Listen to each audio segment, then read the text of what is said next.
உண்மையிலே அருமையா இருக்கு ஃப்ரெண்ட்ஸ். அந்த மசாலா எல்லாம் உள்ள இறங்கி அந்த ஆனியன் எல்லாம் இறங்கி செம்ம ஜூஸியா செம்மையா இருக்கு. ஹலோ நண்பர்களே, வெல்கம் டு சமையல் செய்ய ஆசையா. இன்னைக்கு நம்ம இந்த வீடியோல ரொம்ப ஒரு சூப்பரான ரெசிபி தாங்க பார்க்க போறோம். இது பிடிக்காதவங்களே கிடையாது. இந்த ரெசிபி பருப்பு சாதம், அப்புறம் சாதாரணமா வெறும் சாதம் இருந்தா கூட அதுக்கு அழகா இருக்கும். சாம்பார் சாதம், இப்படி எல்லாத்துக்குமே சூப்பரான ரெசிபி தாங்க. என்ன அப்படின்னு பாத்தீங்கன்னா எண்ணெய் கத்திரிக்காய். ஓகே, எண்ணெய் கத்திரிக்காய், மூட்டு கத்திரிக்காய் அப்படின்னு சொல்லுவாங்க. ஸோ இது பார்த்தீங்கன்னா அவ்வளோ அருமையான ஒரு சைட் டிஷ். ஓகேவா, கண்டிப்பாக நீங்கள் ட்ரை பண்ணி பார்க்கணும். இன்னைக்கு இந்த எண்ணெய் கத்திரிக்காவை எப்படி ருசியாக செய்யறது அப்படிங்கிறத தான் நான் சொல்ல போறேன். ரொம்ப காரசாரமாக இருக்கும், சாப்பிட்றதுக்கு அவ்வளோ அருமையாக இருக்கும். ஓகே, ஸோ நம்ம சேனலை சப்ஸ்கிரைப் பண்ணாதவங்க சப்ஸ்கிரைப் பண்ணி வச்சுக்கோங்க. பக்கத்தில் இருக்க பெல் ஐக்கானை கிளிக் பண்ணி வச்சுக்கோங்க. எண்ணெய் கத்திரிக்காய் எப்படி காரசாரமாக செய்யறது அப்படிங்கிறத பார்க்கலாம். ஃப்ரெண்ட்ஸ், எண்ணெய் கத்திரிக்காய் செய்யறதுக்கு இங்கே பாருங்க, நல்ல கத்திரிக்காவாக இருந்தது. ஓகேவா, எடுத்துக்கிட்டேன். நான் ஒரு 6 கத்திரிக்காய் நல்ல பெருசாக இருந்தது நான் எடுத்துக்கிட்டேன். 2 பேருக்கு நான் எடுத்திருக்கேன். ஸோ நீங்கள் எத்தனை பேருக்கு மெஷர்மெண்ட் தேவையோ அதுக்கேற்ற மாதிரி நீங்கள் எடுத்துக்கோங்க. இது நான் 2 பேருக்கு செய்கிறேன். ஓகே, ஸோ ஒரு 6 கத்திரிக்காய் எடுத்துக்கோங்க. அதுக்கப்புறம் வந்து வெங்காயம் ஒரு கையளவு, சின்ன வெங்காயம் மட்டும்தான் நீங்கள் பயன்படுத்தணும். நல்லா ஒரு கையளவு எடுத்துக்கோங்க. அதே மாதிரி ஃப்ரெஷ்ஷாக கருவேப்பிலை நான் எடுத்து வச்சிருக்கேன். தோட்டத்துலேருந்து பறிச்சது தான், ரொம்ப ஃப்ரெஷ்ஷாக இருக்குது. இவ்வளோதாங்க. இதை வச்சு அட்டகாசமான எண்ணெய் கத்திரிக்காய் நம்ம எப்படி செய்யறது அப்படிங்கிறத பார்க்கலாம். ஃப்ரெண்ட்ஸ், இங்கே பாருங்க, எண்ணெய் கத்திரிக்காய் செய்யறதுக்கு கத்திரிக்காய் நம்ம வந்து எப்படி வெட்டி எடுத்துக்கோம் அப்படின்னு பாருங்க. இந்த மாதிரி ஒரு ஸ்டார் மாதிரி வெட்டி எடுத்துக்கோங்க. ஸோ எதுக்காக இந்த காம்பு பகுதி இது, ஸோ அந்த கொஞ்சம் லீஃப்லாம் கொஞ்சம் விட்டுட்டு இந்த மாதிரி வெட்டியிருக்கேன் பாருங்க. ஏன்னா இது வந்து பிரியாமல் இருக்கும் அப்படிங்கிறதுக்காக நம்ம இப்படியே வச்சிருக்கோம். இந்த மாதிரி ஒரு பூ மாதிரி அழகாக வெட்டி எடுத்துக்கோங்க. சின்ன வெங்காயத்தை நம்ம சின்ன சின்னதாக நறுக்கி வச்சிருக்கோம். அடுத்து கருவேப்பிலை வந்து ஒரு கொத்து எடுத்து வச்சிருக்கோம். அவ்வளோதாங்க. ஸோ கத்திரிக்காய் வந்து வெட்டி முடிச்ச உடனே தண்ணியில் போட்டுருங்க. நான் இப்போ தான் எடுத்து வெளியே வச்சிருக்கேன். ஏன்னா தண்ணியில் போடாமல் வச்சிருந்தீங்கன்னா கருப்பாயிரும். ஸோ எப்போ செய்ய ஆரம்பிக்கிறீங்களோ அப்போ வந்து இதை எடுத்து வெளியே வச்சிருங்க. அவ்வளோதான். அது வரைக்கும் தண்ணியிலே இருக்கணும் வெட்டி. ஓகே, இவ்வளோதான் ஃப்ரெண்ட்ஸ். இப்போ எப்படி எண்ணெய் கத்திரிக்காய் செய்யறது அப்படிங்கிறத பார்க்கலாம். ஃப்ரெண்ட்ஸ், இந்த மாதிரி ஒரு இரும்பு கடாய் நான் எடுத்துக்கிட்டேன். ஸோ அதை வந்து நம்ம அடுப்பு ஸ்டார்ட் பண்ணிடலாம். இது கடலை எண்ணெய், நல்லெண்ணெய் ரெண்டுலையுமே செய்யலாம். இல்லை சமையல் எண்ணெய் எதுவாக இருந்தாலும் பரவாயில்ல, எல்லாமே நல்லா தான் இருக்கும் இதுக்கு. இங்கே பாருங்கள், தாராளமாக 1 2 3 4 ஒரு 5 டேபிள் ஸ்பூன் எண்ணெய் எடுத்துக்கோங்க. இது கொஞ்சம் சின்ன ஸ்பூன் தான். ஒரு 5 டேபிள் ஸ்பூன் நான் எடுத்துக்கிட்டேன். ஸோ நீங்கள் பெரிய ஸ்பூனாக வச்சுருந்தீங்க அப்படின்னா ஒரு 3 ஸ்பூன் எடுத்துக்கோங்க. டேபிள் ஸ்பூனுக்கு கரெக்டாக இருக்கும். ஃபர்ஸ்ட் வந்து இந்த இரும்பு கடாய் நல்லா சூடாகட்டும். நல்லா சூடானதுக்கப்புறம் கடுகு உளுந்தம் பருப்பு போட்டு தாளிச்சுட்டு இந்த வெங்காயத்தை வதக்கி எடுத்துக்க போகிறோம். ஃப்ரெண்ட்ஸ், இங்கே பாருங்க, இப்போ கடாய் நல்லா சூடாயிருச்சு, எண்ணெய் நல்லா சூடாயிருச்சு. கடுகு உளுந்தம் பருப்பு கொஞ்சம் நம்ம எடுத்துக்கிறோம். கடுகு உளுந்தம் பருப்பு போட்டு முடிச்சதுக்கப்புறம் நம்ம நறுக்கி வச்சிருந்த வெங்காயத்தை அதில் போட்டுக்கோங்க.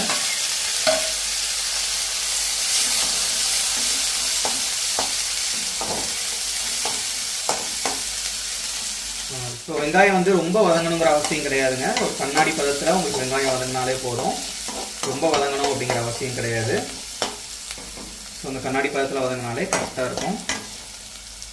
அதுக்கப்புறம் நறுக்கி வச்சுருந்த ஒரு கொத்து கருவேப்பிலை, அதையும் நம்ம அதோட சேர்த்துக்கலாம்.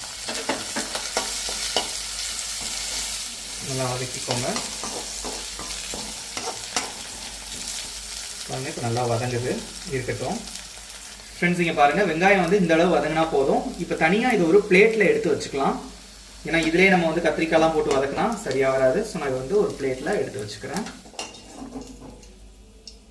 இங்கே பாருங்கள் ஃப்ரெண்ட்ஸ், வெங்காயம், கருவேப்பிலை, அதுக்கடுத்து வந்து கடுகு உளுந்தம் பருப்பு, இந்த 3ஐயும் வந்து இந்த மாதிரி வதக்கி எடுத்து வச்சுக்கோங்க. இப்போ இதே எண்ணெயில் நம்ம அந்த நறுக்கி வச்சுருந்த அந்த கத்திரிக்காவை இதில் சேர்த்துக்கலாம். பாருங்கள் ஃப்ரெண்ட்ஸ், இதில் வந்து அந்த தண்ணியில் நான் வச்சுருந்ததுனால பாருங்கள் தண்ணிலாம் நீங்கள் போட்டு வச்சுக்கணும். இல்லாட்டி எல்லாம் கருகிரும், கருப்பாயிரும் கத்திரிக்காய். நீங்கள் அந்த அலசி வச்சுருந்தீங்க இல்லையா, அந்த தண்ணியில் தான் அந்த கத்திரிக்காய் வந்து நல்லா வேகும். நல்லா திருப்பி இந்த எண்ணெயிலே நல்லா திருப்பி விட்டுக்கலாம். உடையாமல் திருப்பி விடுங்க, அதான் ரொம்ப முக்கியம். ஒரு மீடியம் ஃப்ளேம்லேயே வச்சுக்கோங்க. ரொம்ப ஹை ஃப்ளேமில் வைக்கணும் அப்படிங்கிற அவசியம் கிடையாது. ஒரு மீடியம் ஃப்ளேமில் வச்சுக்கோங்க. ஃப்ரெண்ட்ஸ், இங்கே பாருங்கள், எண்ணெயில் வந்து கொஞ்சம் வதக்கி விட்டுருக்கோம். இதில் சேர்க்க வேண்டியது என்ன அப்படின்னு பார்த்தீங்கன்னா, தேவையான அளவு உப்பு. இந்த கத்திரிக்காவுக்கு தேவையான அளவு உப்பு சேர்த்துக்கிறீங்க. அதுக்கப்புறம் மஞ்சள் பொடி சிறிதளவு நம்ம வந்து சேர்க்க போகிறோம். இங்கே பாருங்கள், ஒரு சின்ன டீஸ்பூனுக்கு 1 ஸ்பூன் வந்து மஞ்சள் பொடி, அவ்வளோதான். ஸோ இப்போ இதை நல்லா மிக்ஸ் பண்ணி விட்டுக்கலாம். இந்த மாதிரி மிக்ஸ் பண்ணும்போது நீங்கள் வந்து அடுப்பை கொஞ்சம் சிம்மிலே வச்சுக்கோங்க. அந்த மஞ்சள் பொடி, உப்பு இதில் வந்து நல்லா வதங்கணும். இது இருக்கட்டும். ஒரு சின்ன மூடி வச்சு மூடி நம்ம வதக்கும் போது நல்லா வதங்கிடும். இங்கே பாருங்கள், மஞ்சள் தூள், உப்பு இவ்வளோதாங்க போட்டிருக்கோம். எண்ணெய் இதுலேயே இப்போ வந்து இந்த கத்திரிக்காய் நல்லா சுருளாக வதங்க போது இப்போ ஒரு மூடி வச்சு மூடி இதை நம்ம வதக்கிடலாம். மூடி வச்சு மூடிடலாம். ஒரு 2 மினிட்ஸ்க்கு நல்லா வேகட்டும். அதுக்கப்புறம் திரும்ப ஒரு தடவை நம்ம வந்து கிண்டி விடலாம். இல்லை ஒரு 1 மினிட் கழிச்சு நம்ம திரும்ப கிண்டி விட்டுட்டு திரும்ப மூடி வச்சு வேக வைக்கலாம். தண்ணி எதுவும் ஊற்ற வேண்டாம். அந்த எண்ணெய் அப்புறம் அந்த கத்திரிக்காவை நம்ம நல்லா கட் பண்ணி போட்டிருந்தோம் இல்லையா, அந்த தண்ணி கொஞ்சம் கத்திரிக்காய்க்குள்ள இருக்கும். ஸோ அதுலேயே தான் நல்லா வேகும். கத்திரிக்காய் வந்து நல்லா சுருள வதங்கும். அப்போ தான் டேஸ்ட் அமர்க்கலமாக இருக்கும். ஃப்ரெண்ட்ஸ் நீங்கள் பாருங்கள், 1 நிமிஷம் அல்லது 2 நிமிஷம் கழிச்சு அடுப்பு வந்து சிம்லே இருக்கட்டும். ஸோ இப்போ நம்ம ஓப்பன் பண்ணி ஒரு தடவை கிண்டி விட்டுக்கலாம். இப்போ பாருங்கள் எவ்வளோ அழகாக நல்லா சுருண்டு வதங்குது பாருங்கள். கிண்டி விடணும், நல்லா திருப்பி விடணும், உடச்சிடாதீங்க கத்திரிக்காவை. இந்த மாதிரி நல்லா திருப்பி விடுங்க. இன்னும் கொஞ்சம் நல்லா வதங்கணும். மெச்சுன்னு நல்லா ஃப்ரை ஆகிட்டு இருக்கு பாருங்கள். பார்க்கவே செம்மையாக இருக்குது. அந்த மஞ்சத்தூள் உப்பு எல்லாம் கத்திரிக்காயோட சேரும்போது அவ்வளோ ஒரு நல்ல வாசனை வருது. இருக்கட்டும், இன்னும் கொஞ்சம் நேரம் வதங்கட்டும். இங்கே பாருங்கள் ஃப்ரெண்ட்ஸ், நம்ம இன்னொரு தடவை ஓப்பன் பண்ணி பார்க்கலாம். நீங்கள் பாருங்கள் கத்திரிக்காய் எந்த அளவுக்கு நல்லா சுருண்டு வதங்கிட்டு இருக்கு அப்படின்னு பாருங்கள். பார்க்கவே சூப்பராக இருக்குது. ஸோ இதில் வந்து உங்களுக்கு கொஞ்சம் தண்ணி வந்து தொளிக்கணும். இங்கே பாருங்கள், லைட்டாக தேவைப்பட்டு அப்படி தொளிச்சு விட்டுக்கோங்க. லைட்டாக அப்படி தொளிச்சு விட்டால் போதும். ஸோ உங்களுக்கு தேவைப்பட்டுச்சு அப்படின்னா கொஞ்சம் தொளிச்சு விட்டுக்கோங்க. தொளிச்சு விட்டுட்டு இந்த மாதிரி ஒரு கிண்டிடாதீங்க, திருப்பி தான் போடணும். லைட்டாக உடச்சிடக்கூடாது. அது ரொம்ப முக்கியம். பாருங்கள் நல்லா வதங்கி வர்ற டைமு நம்ம உடச்சி விட்டுறக்கூடாது.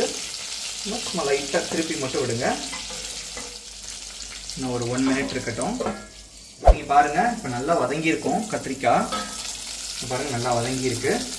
ஸோ இந்த ஸ்டேஜில் நம்ம வந்து என்ன பண்ணணும்னா, நம்ம அந்த வெட்டி வதக்கி வச்சுருந்தோம் பார்த்தீங்களா, இந்த ஆனியனை வந்து நம்ம இதோட சேர்த்துக்கலாம். இதோட சேர்த்துட்டு நல்லா லைட்டாக பரட்டி விடுங்க, உடஞ்சிராமல் கத்திரிக்காய் நல்லா அந்த எண்ணெயிலேயே. இப்போ அந்த கத்திரிக்காயும் அந்த வெங்காயமும் நல்லா சேர்ந்து வதங்கும். நல்லா இந்த மாதிரி பரட்டி விட்டுக்கோங்க. இங்கே பாருங்கள் ஃப்ரெண்ட்ஸ், இப்போ அந்த வெங்காயத்தையும் அந்த கத்திரிக்காய் எல்லாத்தையும் நல்லா கிண்டி விட்டாச்சு. இன்னொரு முறை வேணால் அப்படி கிண்டி விட்டுக்கலாம். உடையாமல் சும்மா 2 அப்படி பரட்டி போடுங்க. இப்போ அந்த ஆனியனுக்கு நம்ம வந்து உப்பு சேர்த்துக்க மாட்டோம். அந்த ஆனியனுக்கு மட்டும் லைட்டாக ஒரு பிஞ்ச் நான் வந்து இதில் சால்ட்டு சேர்த்துக்கிறேன். ஒரே ஒரு பிஞ்ச், ரொம்ப வேண்டாம். ஒரு பிஞ்ச் மட்டும் நான் சேர்த்துட்டு லைட்டாக கிளறி கூட விடணும் அவசியம் கிடையாது. எனக்கு தான் கிளறி விட்டுருந்தோம். இருக்கட்டும், அப்படியே இருக்கட்டும். அந்த எண்ணெயில் எல்லாமே மொத்தமாக வதங்கிட்டு இருக்கு. இப்படியே இருக்கட்டும். நல்ல லோ ஃப்ளேமில் வச்சுக்கோங்க. ஒரு 1 மினிட் இப்போ மூடி வச்சிடலாம். ஃப்ரெண்ட்ஸ் இங்கே பாருங்கள், இப்போ ஓப்பன் பண்ணி பார்க்கலாம். அடடடடா, இங்கே பாருங்கள் எப்படி அழகாக சுருண்டு வதங்கியிருக்குன்னு பாருங்கள். அந்த ஆனியன் இது கத்திரிக்காதுன்னே தெரியாத அளவுக்கு சூப்பராக வதங்கியிருக்கு. இந்த டைமில் நம்ம ஒரு பொடி இதில் சேர்க்க போகிறோம். ஃப்ரெண்ட்ஸ் இங்கே பாருங்கள், இந்த பொடி வந்து வீட்டில் அரைச்சி வச்ச மசால் பொடி. எல்லார் வீட்லேயுமே இருக்கும் இந்த பொடி. இது எப்படி ப்ரிப்பேர் பண்ணணும் அப்படின்னு கூட நான் இன்னொரு வீடியோவில் போடுறேன். ஸோ இதுதான் எங்கள் வீட்டில் எல்லா குழம்புக்கும் போடுவோம். ஐ மீன் சாம்பார்லேருந்து புளிக்குழம்பு, வத்தக்குழம்பு, சிக்கன் எல்லாத்துக்கும் இந்த பொடி தான் யூஸ் பண்ணுவோம். இங்கே பாருங்கள், இந்த வீட்டில் அரைச்சி வச்சுருந்த இந்த குழம்பு மசால் பொடி கடையில் வாங்கியிருந்தா கூட ஓகே. அதில் வந்து நான் 1 ஸ்பூன் போட்டுக்கிறேன். ஸோ நம்ம வந்து ரொம்ப காரமாக, சில பேர் நல்லா காரசாரமாக சாப்பிட்ணும் அப்படின்னு நினைப்போம் இல்லையா. ஸோ கொஞ்சம் காரமாக சாப்பிட்ணும் அப்படின்னு நினைக்கிறவங்களுக்கு ஒரு 1/2 டீஸ்பூன் வந்து பிளெயின் வத்தப்பொடி நான் அதில் சேர்க்க போகிறேன். பாருங்க, சும்மா ஒரு 1/2 டீஸ்பூன் நம்ம இதில் சேர்த்துக்கலாம். இவ்வளோதான் ஃப்ரெண்ட்ஸ். இப்போ நல்லா இதை நம்ம கிளறி மிக்ஸ் பண்ணி விட்டுடலாம்.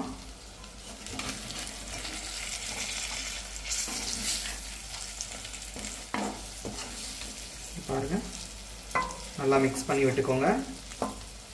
நல்லா நல்லா திருப்பி போட்டு அந்த பொடியெலாம் அந்த கத்திரிக்காய்க்குள்ளே போகிற மாதிரி வச்சுக்கலாம். ஓகே, இந்த ஸ்டேஜில் வந்து கொஞ்சமாக லைட்டாக வந்து நான் இதில் தண்ணி தொளிச்சு தான் விட போகிறேன். லைட்டாக தொளிச்சு விட்டுக்கோங்க. அந்த பொடி வந்து உங்களுக்கு கொஞ்சம் ஒட்டாமல் இருக்கும். லைட்டாக அதில் தொளிச்சு விட்டுக்கோங்க. தண்ணி இருக்கட்டும். இப்போ இதை க்ளோஸ் பண்ணி ஒரு 1 மினிட் குக் பண்ணிக்கலாம். ஓகே ஃப்ரெண்ட்ஸ், இங்கே பாருங்கள், ஓப்பன் பண்ணி பார்க்கலாம். இங்கே பாருங்கள், அந்த கிரேவி எல்லாம் சேர்ந்து சூப்பராக ரெடி ஆயிடுச்சு. இப்போ அடுப்பை ஆஃப் பண்ணிடலாம். இவ்வளோதான் ஃப்ரெண்ட்ஸ். எப்படி இருக்குது மூட்டு கத்திரிக்காய்? பாருங்கள், அந்த கிரேவி எல்லாமே உள்ளே இறங்கி செம்மையாக இருக்குது. ஸோ சூப்பராக நமக்கு வந்து அமர்க்களமாக ரெடி ஆயிடுச்சு. இது எப்படி இருக்குது அப்படிங்கிறத ஒரு பிளேட்டுக்கு மாற்றி டேஸ்ட் பண்ணி பார்த்துடலாம்.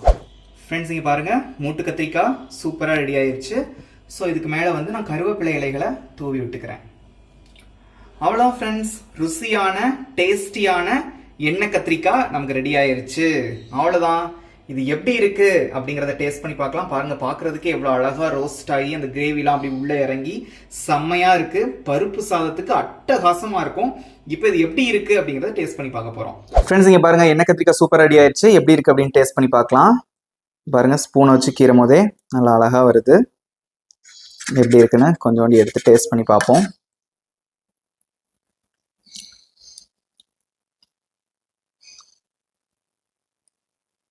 உண்மையிலே அருமையா இருக்கு ஃப்ரெண்ட்ஸ். அந்த மசாலா எல்லாம் உள்ள இறங்கி, அந்த ஆனியன் எல்லாம் இறங்கி செம்ம ஜூஸியா செம்மையா இருக்கு. ஸோ கண்டிப்பா ட்ரை பண்ணி பாருங்க. ஸோ வெஜ்ஜுக்கு செம்ம சைட் டிஷ் இது வந்து.